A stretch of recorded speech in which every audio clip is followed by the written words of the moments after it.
Hello, and welcome to the LARB Radio Hour, brought to you by reader-supported LA Review of Books. I'm your host, Kate Wolf, and I'm joined by my co-host, LARB's editor-in-chief, Medaya Ocher. Hi, Kate. Hi, Medaya. And this week, we're listening to an interview that you and I did with the author Haley Mlotek about her first book, No Fault, a memoir of romance and divorce. Yeah, divorce is really in the air right now, but I hear you're obsessed with it. I sure am. I have long been obsessed with divorce. And why? Well, I talk about this a little bit in the interview with Haley, but I think I used to find divorce very glamorous because it means that people have a history and that they've, like my friend, my best friend growing up, both her parents had been divorced before they were together.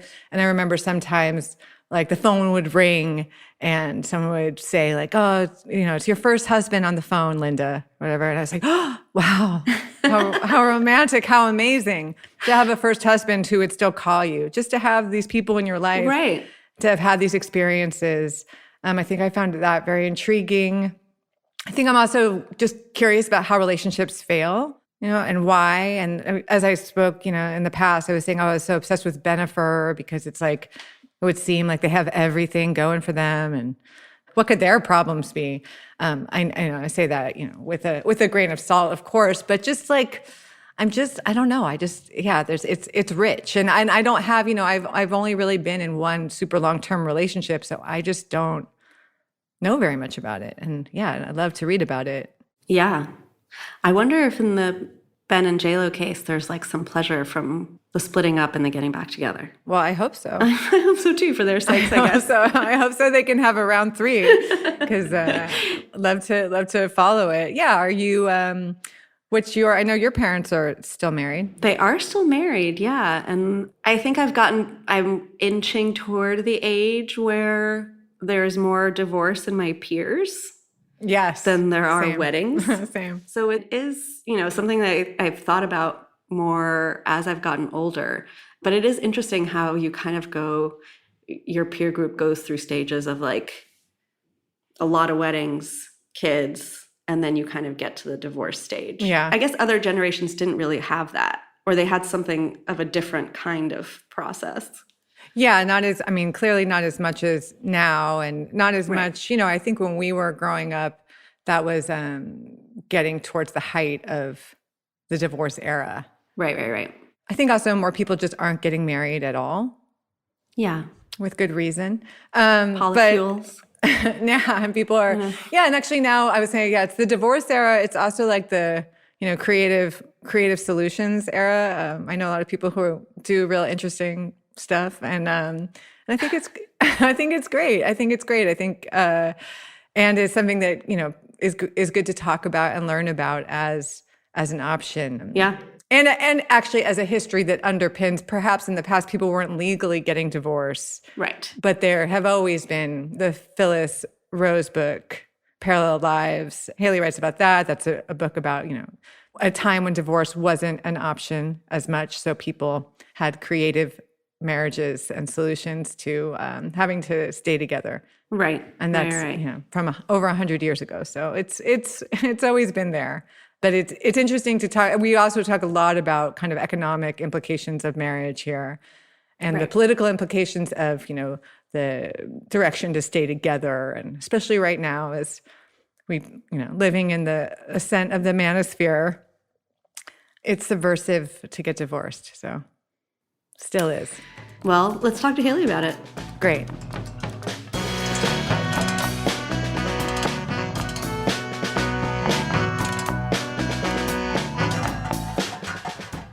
We're happy to be speaking with the writer and editor Haley Mlotek today.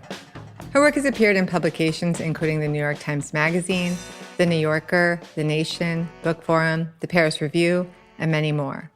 She's a founding member of the Freelance Solidarity Project in the National Writers Union, and she teaches English and journalism at Concordia University in Montreal, where she joins us from today. She's with us to speak about her first book, No Fault, a memoir of divorce and romance. The book blends the history of divorce law and custom in North America over the last century with cultural criticism on the way divorce has been portrayed in literature, film, and online. Mlotek also records her own experience of ending a marriage and the front row seat she had growing up to the dissolution of many other unions through her mother's work as a divorce mediator. At a time when it's easier than ever to access divorce, No Fault looks at the many questions that still persist around, quote, what divorce should be, who it is for, and why the institution of marriage maintains its power. Thank you so much for being here, Haley. Thank you so much for having me and for that wonderful introduction. So Haley, I was wondering if we could start with what convinced you to write a book about divorce? It did take a lot of convincing. That's the right word for sure. I had separated and I was definitely writing and taking notes. And at the time, I was working with an editor at the New York Times Magazine. And, they have that column, letter of recommendation. And so I kind of jokingly said I wanted to recommend divorce. And he very wisely said, no, don't do that. But then I was talking about it with another friend of mine who's the very brilliant editor at M+1, Dana Tortorici. And she suggested that I actually just write it for her, not a recommendation for divorce, but an essay about it. And I did, and she and the editorial board gave me some really wonderful edits. But she was the first person to say, I think you're writing a book. I don't think this is an essay. There's so much in you. And I said, no, I don't think so. At the time, it hadn't occurred to me. And then I took the essay to a really wonderful residency in Canada called the Banff Centre for the Arts Literary Journalism Program. And at the time, the program director was Susan Orlean. So I was very lucky to work with her and learn from her. But she also, in the last days of the program, when we had, our one-on-one session, she said, I think you're writing a book. And at that point, two of the most brilliant writers I had ever been lucky enough to know were telling me something that I was like, okay, I gotta listen to this. And that's when I really started in earnest. So it feels both like it was very much my subject, but I also needed a lot of signs from the universe to get going. And when you imagine that you wanted to write the letter of recommendation column recommending divorce, what did you have to recommend about it? I think if I'm remembering correctly, I might be getting the dates mixed up, but I do think it was not too long after the very famous Gwyneth Paltrow conscious uncoupling. So there was definitely some, conversation around what divorce was and what it could be, or how people were rethinking it for themselves. But of course, my argument was going to be largely political. It was going to be really making the case that it is a very, very important it's a very important law for protecting so many people, but particularly women, and that it also has this really fascinating political history of being an area where many fascist or right-wing governments seek to limit access to it, because having the freedoms granted to women particularly is something that they historically don't want. So it was, it was a joke, but it was also so serious. Mm-hmm. Yeah, I wanted to talk more about that, because something I hadn't really realized before reading your book is that divorce is a civil liberty, that it's way closer to something like abortion than I would have ever thought before reading this. So maybe tell us, do you think of it like that? And what is the history? I know it's a long history, but before no-fault divorce became law in all 50 states in the United States, with New York State being the last, I believe, to implement it in 2010 or 2009, what were the barriers to getting a divorce? How hard was it throughout the United States? Well, an interesting answer to that question is, how hard was it to get a divorce? It was pretty difficult, but certainly possible. But how hard was it to separate from your partner? That was a question that had way more to do with class and gender than the legal availability. Because historically, of course, we know that men, for the most part, have always been able to leave their marriages without much fear of social repercussions. And that also increases when you have more money and more resources. And the same is true of women, of course. If women have the money to live apart from a partner, then they're something that I stress in the book and that I try to come back to frequently is that those statistics about who was married and who was divorced really only tell us what the government knew about those relationships. So there's a lot of people who might have been living as though they were divorced who weren't. And there's also a lot of people who might have been living as though they were married and never had that recognized by the government, probably because they were queer or because they were people who weren't given the rights of marriage. But yes, so in order to get a divorce before no-fault divorce, when it was available and accessible, it really was a question of being able to prove which party in the marriage was at fault. And so, one historical fact that I include is that there were certain provisions given for, if this happens to you, you're allowed to get a divorce in this state. And so you would get couples who would go up in front of a judge and one of them would have agreed to say, like, this happened to me. And the other one wouldn't challenge it just so that they could essentially dissolve the marriage. And I think the statistic is something like, the rates of divorce went up, but so did the rates of people being charged with perjury. Yeah. The book starts with a very precocious little you telling your mom that it's okay to leave your father. And you are really, are surrounded by divorce as an idea as a little kid, like almost literally, because your mom becomes a mediator. So I was wondering if you could just tell listeners a little bit about what it was like to grow up in that environment, and what your relationship was to divorce as a little kid. Yes. So when I was about 10 years old, my mother became a family mediator, and later she got training to be a divorce mediator as well, I think when I was about 12. And she worked out of our home.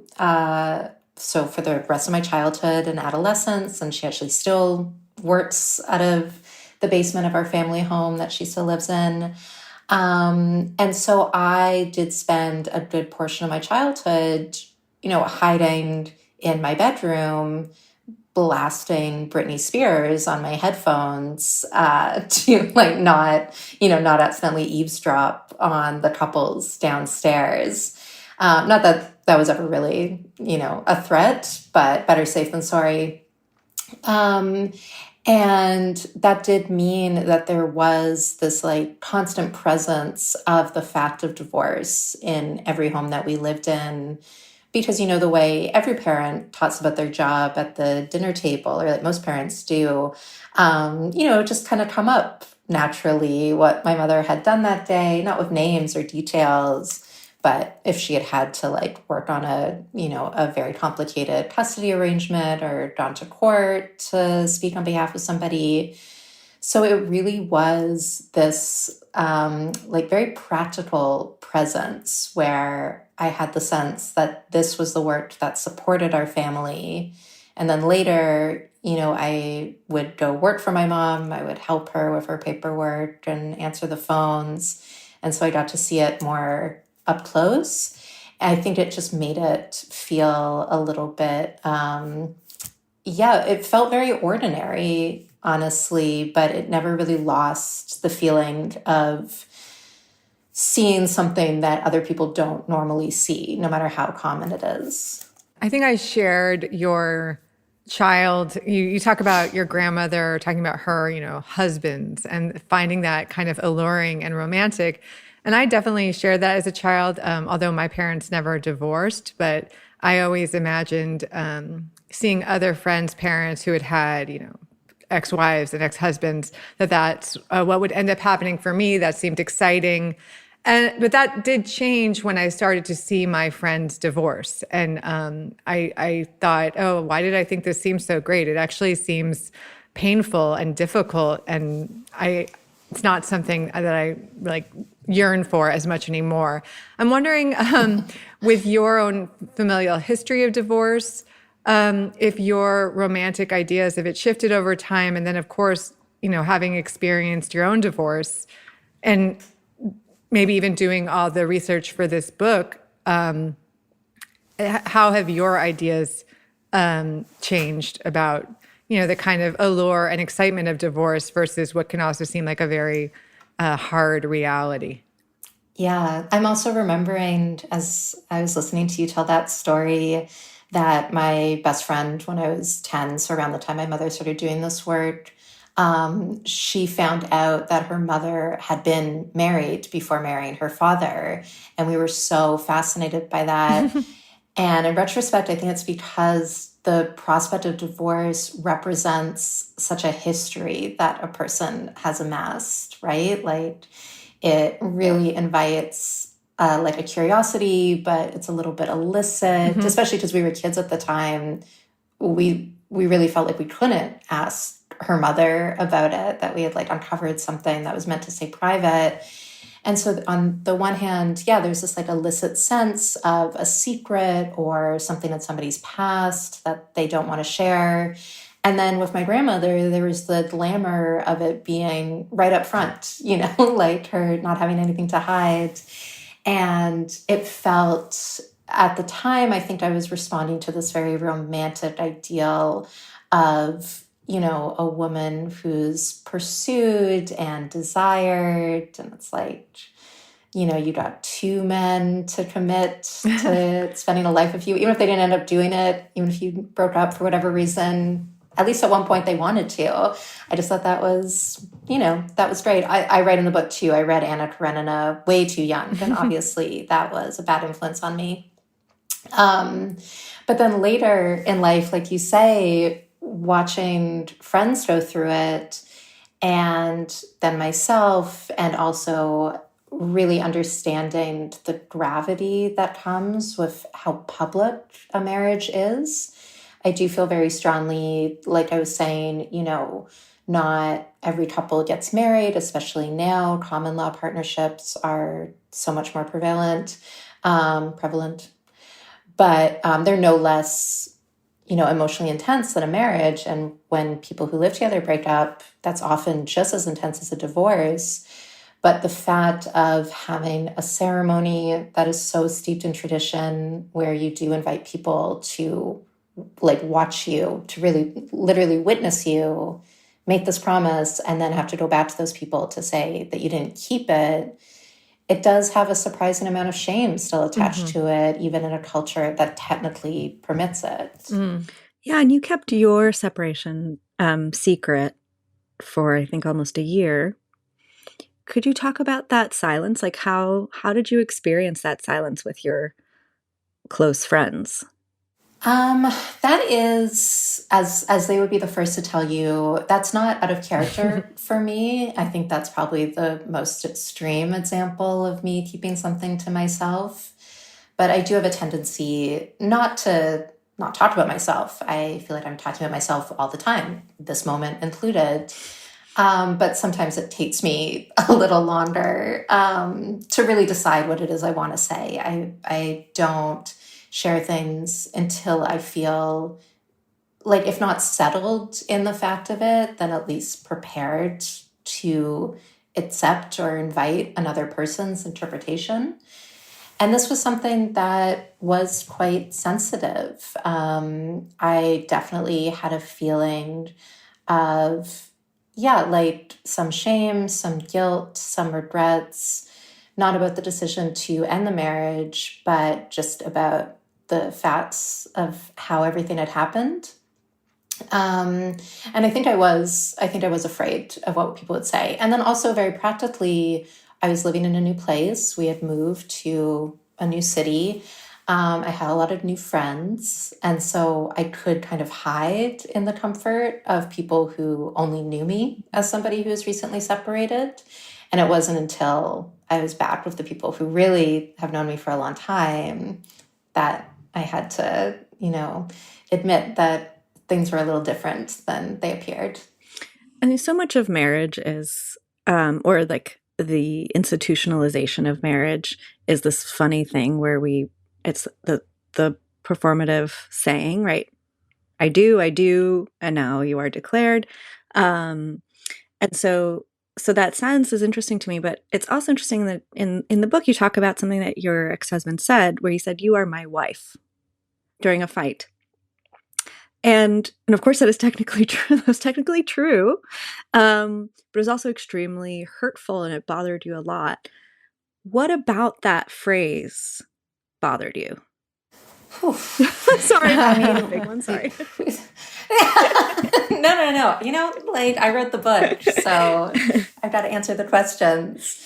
And it is funny because I also write in the book, and I've never really lost this feeling, but in the brief time that I was married, I loved saying my husband. I loved, just throwing it in conversation as like, well, my husband does this, or like, my husband and I will be there. Like, I thought that was so fun.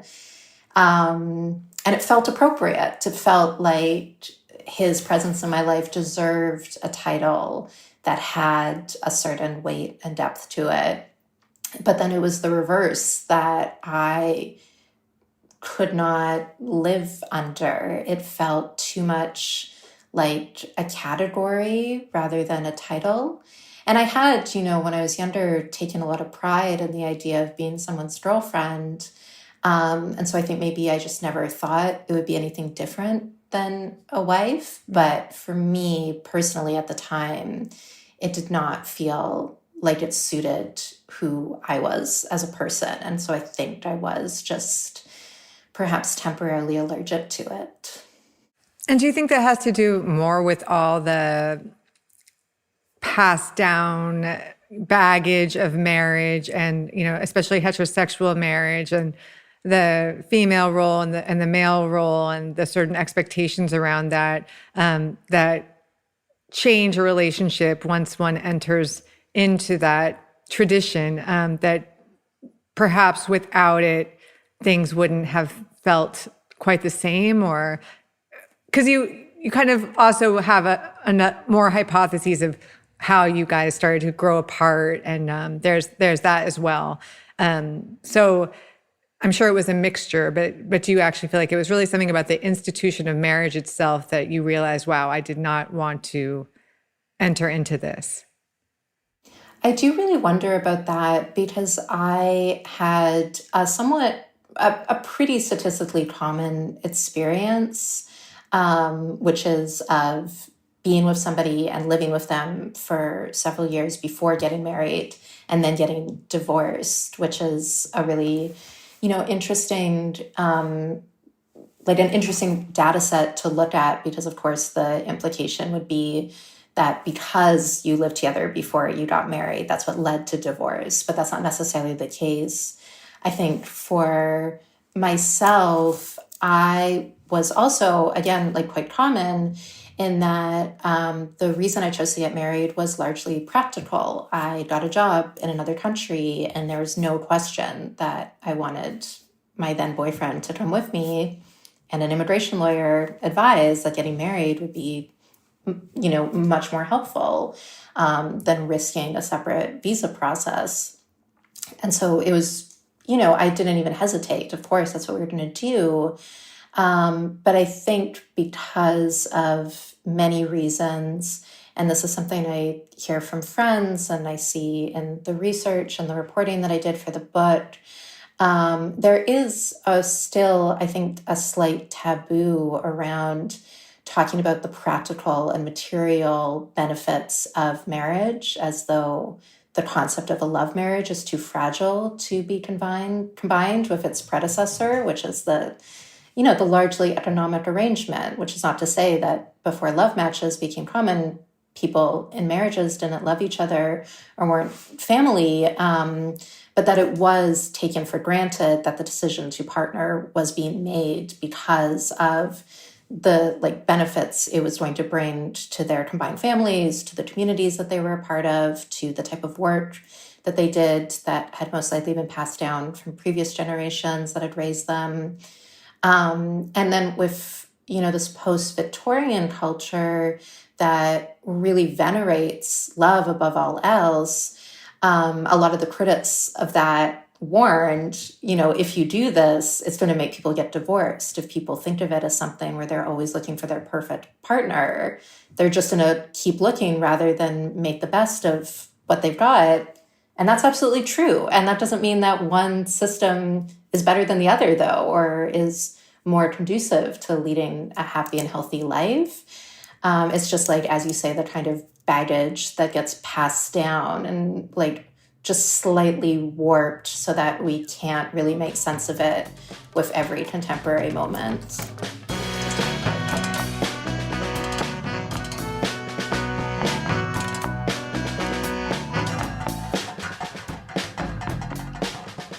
You're listening to the LARB Radio Hour. We've been speaking with Haley Mlotek, author of No Fault. We'll return to that conversation in just a moment, but first we have this week's book recommendation. We're excited to have Bruce Robbins with us on the line again today. Bruce is the Old Dominion Foundation professor in the humanities at Columbia University and also the author most recently of Atrocity, A Literary History. So he's back on the line with us today to provide this week's book recommendation. So, Bruce, what book are you recommending? I am recommending a novel called Quarter Life by a young Indian woman called Devika Rege, R-E-G-E. It's her first novel, and it's about the rise of the Hindu right in India. And she did this astonishing thing. I mean, she's a very, very good writer. She has taught at the Iowa Writers Workshop. So, she's a pro for a very young woman. But still, she spent 7 years hanging around with young men who were part of the rising Hindu right. And she said, "Is it okay? I want to write about you guys." I said, "Sure. Come to our meetings, ask us questions. We're very proud of what we're doing. We're very happy. We have nothing to hide." And she hung out with them for years, literally for years. And she wrote this very beautiful novel, which works as the way novels should in terms of personal relations and so on and so forth, but also gives you a picture of what it feels like to be part of this movement and also to be kind of watching it if, your friends are part of it and you are not part of it. That sounds wonderful. Can you give us the title and the author just one more time? So the title is Quarter Life, and the author's name is Devika, D-E-V-I-K-A, Rege, R-E-G-E. Thank you so much. We've been speaking with Bruce Robbins, author most recently of Atrocity, A Literary History. Thanks so much for giving us this week's book recommendation. My pleasure.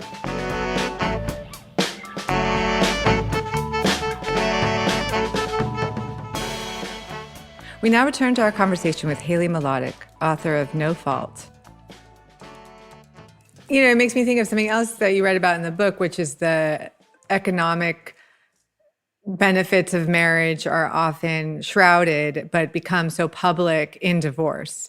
That divorce really is litigating on money and who's going to get what and all these things that you would be crass if you pointed out. I feel like maybe some snide people at a wedding might be whispering like, "Oh, well, she's going to get a lot of money," or whatever. But it's never something that you would foreground exactly because of the sentimental idea that you marry for love these days. Although we all know there's, a range of agreements, but that bearing of the economic underpinnings is mainly a function of divorce. I found that really fascinating. Absolutely. And then, of course, it also goes the other way as well, which I think is really crucial to talk about. When we talk about divorce or separation, particularly when there are children involved, it really is a question of who can afford to leave. As I think most people can recognize at this point, there are many benefits to the legal system, but in most cases, it is more about who has the money and resources to see a trial through to the end rather than who is most in need of justice.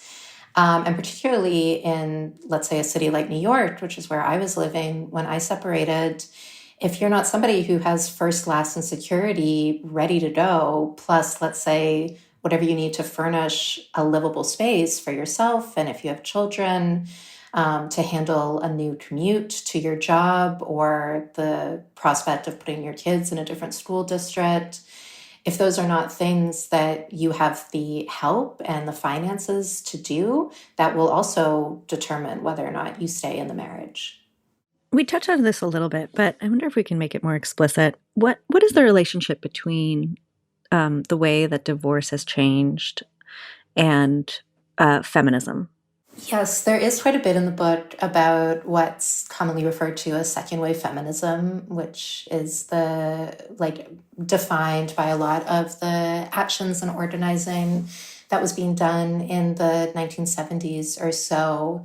And there's really, there's an entire, not even a book, there is a library to be written about the political organizing that feminists and civil rights organizers, and even to a certain extent, anti-war organizers, all of the radical and political movements that were happening in the 70s, how that went into our reshaping of the family and the different roles in them. As we know, not everything was completely revolutionized, but many things that we take for granted today do have their roots in pretty dramatic changes that happened in that decade. Mm-hmm. And I mostly focused on writers and public figures of the time who were publishing or creating works that have been references and continue to be references for people working today.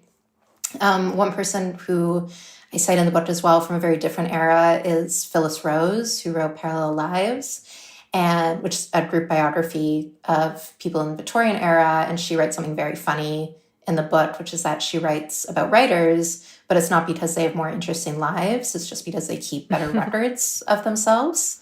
So I do want to say I'm not choosing writers because I think they're inherently, more interesting people. As we know, that's often not the case.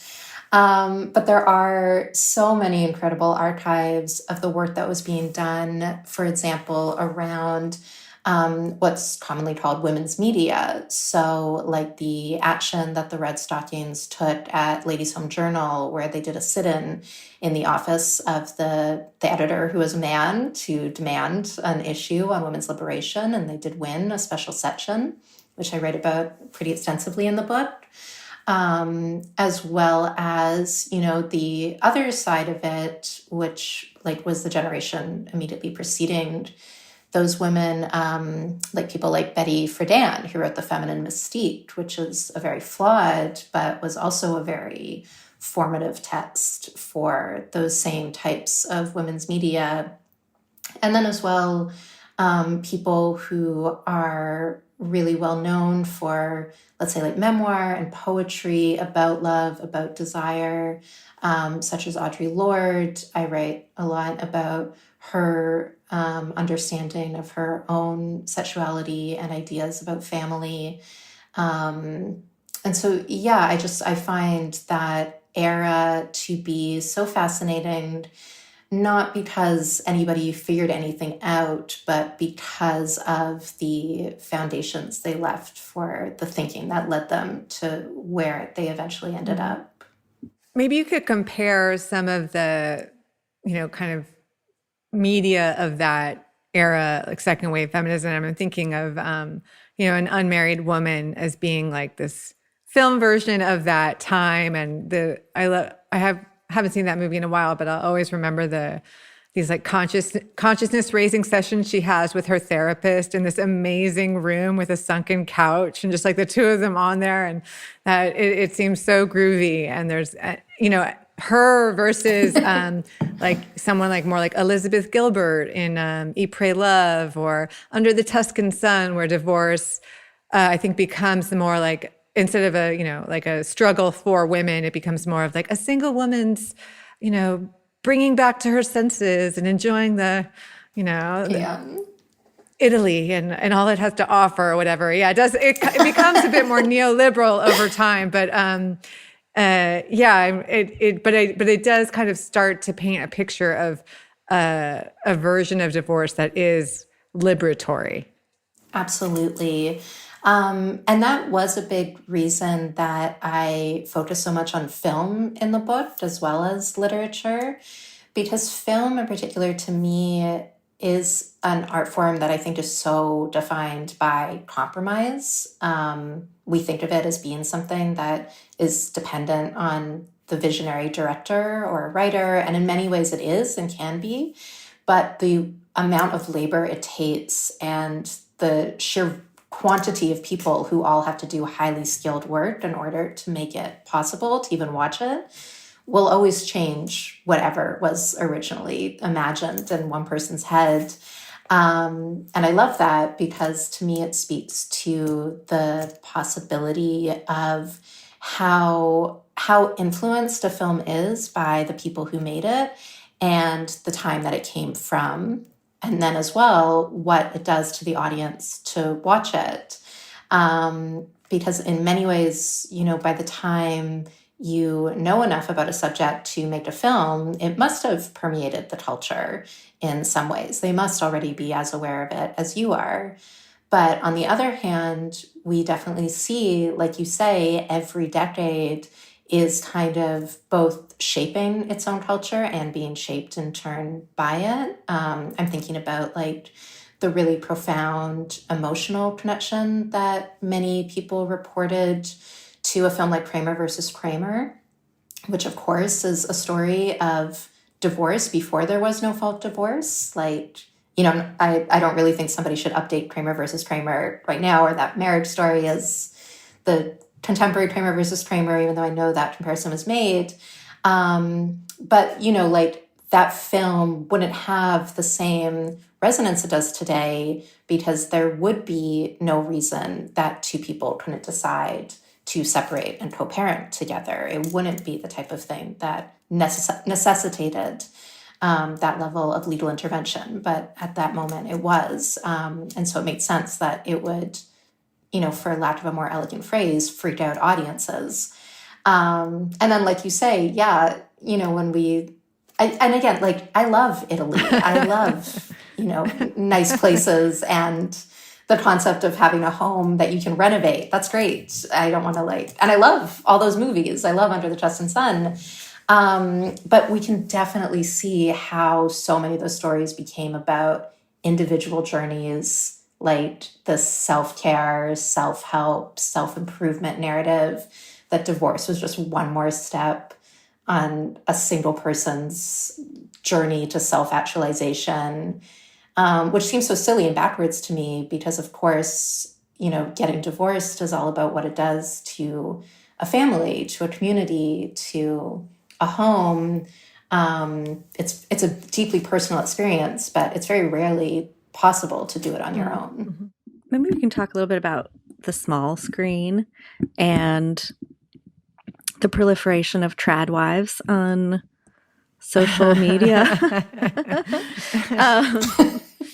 And this like weird regressive moment that we're in where it comes when it comes to marriage and the institution of marriage. I mean, even the stay-at-home girlfriends, right? What do you make of that? Explain it to us. What do you make of that? I don't know if anyone can explain it. I would be very suspicious of somebody who really got to the bottom of it. I think it would take a much, just like you need a philosopher, you need a psychologist, you need a priest. Like I really don't know the depths of what's going on there. Or any religious leader. I'm not even Christian. I don't know why I said that. Anyways, but my background is largely in fashion. And I do think like quite a bit, and I still work quite a bit in the field of trends. Mm-hmm. And I don't say that lightly. I think sometimes when we compare things to fashion, it's taken as a diminishment. But the fashion of a time is not just what people wear. It is the way they kind of style themselves and present themselves to the world, which has so much to do with what they think, with what they read, with what they consume, with what they see. And so I I am very familiar with the sort of reactionary modes of those sorts of trends and patterns. And I think it often follows that after a period of supposed liberation, there'll be a period of perhaps, well, now that everybody has it, it's not desirable anymore. Just like anything else, which is really troubling and really scary in many ways. Like in the sort of, I think, kind of superficial, like, sense of the trad wife that we've seen that has these connotations of rejecting a lot of the political gains that marginalized people have made, or like a false sense of return to a better time. In the book, I talk a lot about how, you can go back to any era of recorded research and see people saying that the era before them were so much better at marriage and families. And I think this is a version of that, just like a nostalgia for something that quite literally never existed, but is, of course, pointing to a future that, like, is, to be like paranoid about it, but like, the worst conclusion would be a future that takes away people's decision to choose what sort of family or marriage they want to have. What role do you think marriage still, so on one hand, there's like, the traditionalists, and I feel like on the other, there's a movement, that's brewing and I hope continues to percolate of abolishing family and abolishing marriages. And I feel like that is a very exciting mode of thinking right now, and would seem imperiled. But, between those two poles, what utility do you still see for marriage, or what version of marriage do you feel like is ideal? Is it one that is more like upfront about the economic benefits and the kind of, where lots of people just marry for health insurance, and that's like a more ideal way we should be framing it, or is it, as a kind of high point of romance, or does it feel like it's actually not a great institution anymore and should be kind of start to be dealt away with? Yeah, it's such an important question for us all to ask ourselves, because I also really respect and admire so much of the work and writing around the concept of abolishing the family that's been published recently or in the past, because I think, like so many abolition movements that are becoming more well-known and more mainstream, they're very hopeful. They're like rooted in the idea that something else can be better. And I think that's absolutely true for the family. I also cite, I think, a really important quote in my book about how for most people, the family is the smallest political unit that they'll be a part of. It's their connection to the state and to the government that they live under. And so because of that, it always has this political dimension that is up for debate. With the question of what it should be, again, anybody who says that they know for sure what it should be is suspicious. I don't think I have the answer by any means, but I certainly have a lot of hope for more people understanding the concept of kinship and responsibility to a collective of people in your immediate and extended circles that doesn't kind of lock you away in this very limited concept of the nuclear family. I think it's really important that, like, as more and more people are doing now, that we have the type of responsibility to our friends and our loved ones that maybe we give to blood relatives, or, that we nurture our family relationships, no matter what sort of cultural pressures we have to maybe be more individualistic. But then for what marriage should be, it's such a cop-out, but it's really hard to say, because there is something really wonderful about committing to a person and choosing to grow together and to like that quote, to protect each other's solitude, to never stop trying to know each other. And I think marriage can be a really good form for that. It's just that it comes with such a heavy tradition that is really impossible to get out from the shadow of, that I think it will take maybe a lot of generations before anybody really figures out what it is they should do with it.